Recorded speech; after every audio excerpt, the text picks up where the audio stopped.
इथे मूक मोर्चा प्रतिकात्मक मोर्चा आयोजित केलेला आहे असे आमचे महाराष्ट्राचे अध्यक्ष माननीय श्री रवींद्र चव्हाणजी, मुंबईचे अध्यक्ष श्री अमित साटमजी, सलाका सालवीजी, संजय उपाध्यायजी, चित्रा वाघजी आणि सर्व उपस्थित कार्यकर्ता बंधू भगिनींनो, वेळेची मर्यादा आहे, आपण दोघांना ऐकायचं आहे, मी जास्त वेळ काही बोलणार नाही. आता आपण जे त्याने मांग केली आहे की ते मतदार यादीचे गोल आहे, मतदार यादीमध्ये काय चुकी झाली आहे ते मतदार यादी तुम्ही सर्व शोधा आणि मतदार यादी करेक्ट करावा. मी त्यांच्या हा मागाची सहमत आहे आणि त्याच्यासाठी मी ते उभा आहे.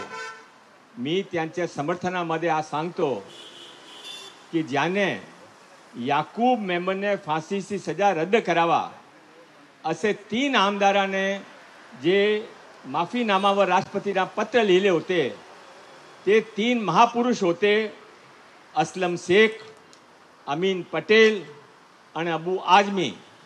प्रतिकात्मक आणि नसीम खान. प्रतिकात्मक स्वरूपात या तिघाचे विधानसभाची जे मतदार यादी आहे त्यांची शोध 7 दिवसाचे आत इलेक्शन कमिशनने ऑर्डर करावा. ने मैं चॅलेंज करून सांगतो त्यांचे मतदार यादीमध्ये प्रत्येकचे मतदार यादीमध्ये कमीत कमी 5000 बांगलादेशी रोहिंग्या नाही सापडले, एक तर त्याने राजीनामा द्यावा नाही तर मी राजीनामा देतो.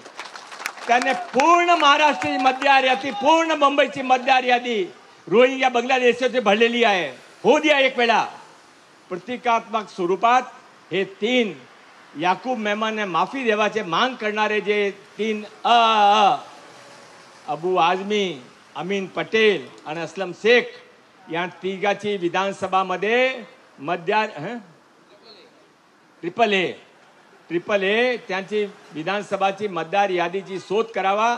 ने मी आज मीडियाच्या समोर, मुंबईच्या चौपाटी समोर खुला चॅलेंज दिला आहे की कमीत कमी प्रत्येक विधानसभामध्ये रोहिंग्या बांगलादेशी संख्या 5000 पेक्षा जास्त असेल तर त्यांनी खुशाल राहावा, नाही तर त्यांनी रिझाईन करावा. हा जे सत्यस्थिती आहे, सत्यस्थिती अशी आहे की विधानसभाचे चुनावाचे नंतर जे मुंबईमध्ये लोकांनी बघितला, माननीय देवेंद्र फडणवीसजी काय करू शकता. फक्त इन्फ्रास्ट्रक्चर राहू द्या, कोस्टल रोड झाली, अटल सेतू झाला, मेट्रो झाली, पण यातून मुंबईकरांना कल्पना आली आहे की पुढे काय होणार आहे. सर्वात जास्त इन्व्हेस्टमेंट, सर्वात जास्त विश्वाची मोठी कंपन्या माननीय देवेंद्र फडणवीसजीचे या कालामध्ये मुंबईमध्ये आली आहे. मुंबई के युवकाने हा समज आली आहे की पुढच्या वर्षी आम्हाला नोकरीची काय गरज नाही, आम्हाला सर्वांनी नोकरी मिळेल. असा विकासाचे कामाचा धडा माननीय देवेंद्र फडणवीसजींनी लावला आहे. त्यांचे घाबरून त्याने ते डायव्हर्ट करण्यासाठी हा विषय आणला आहे.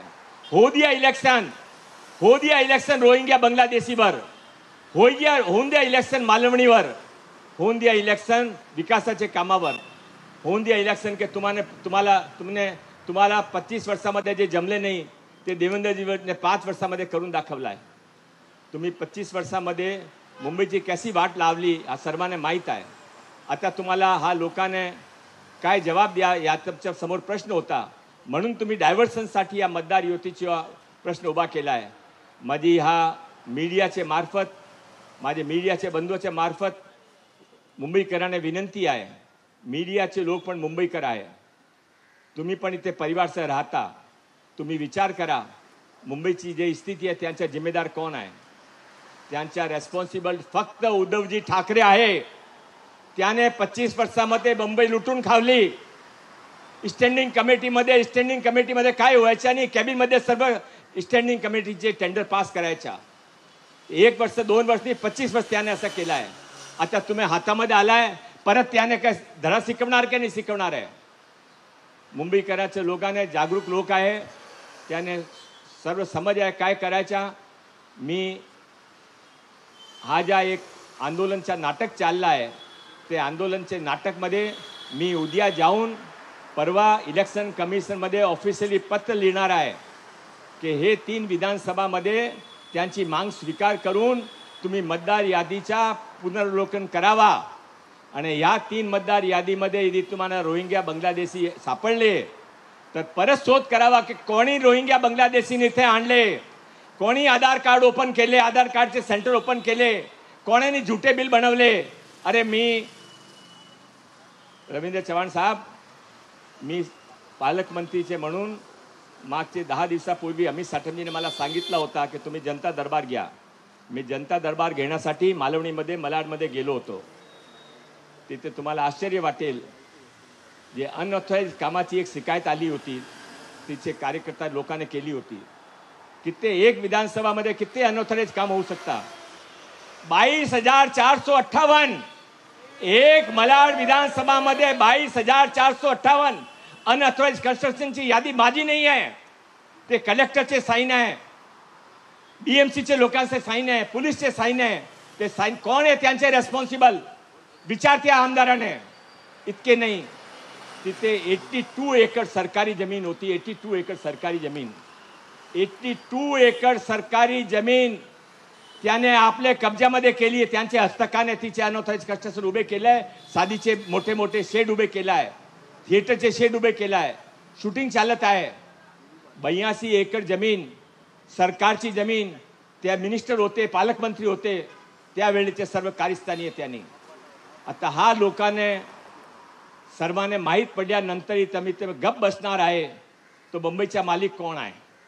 मला मुंबईच्या लोकांना विनंती आहे, उभा व्हा, रस्त्यावर यावा आणि सर्वांना धडा शिकवावा की मुंबई आमची आहे, मुंबई छत्रपती शिवाजी महाराजाची आहे, मुंबई भगवा झेंड्याची आहे. मुंबईमध्ये रोहिंग्या बांगलादेशीचं काय काम नाही. तुम्ही ज्याने बाजूमध्ये धरून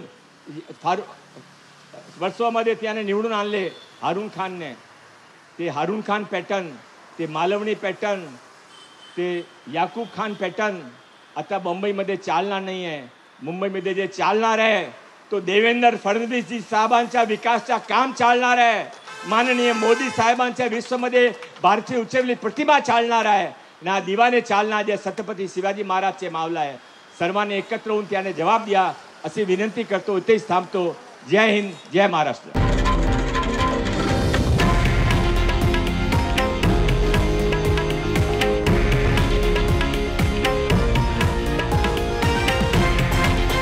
हे आहे देशातील नंबर 1 न्यूज नेटवर्क आणि आपण पाहत आहात TV9 मराठी, एकमेव.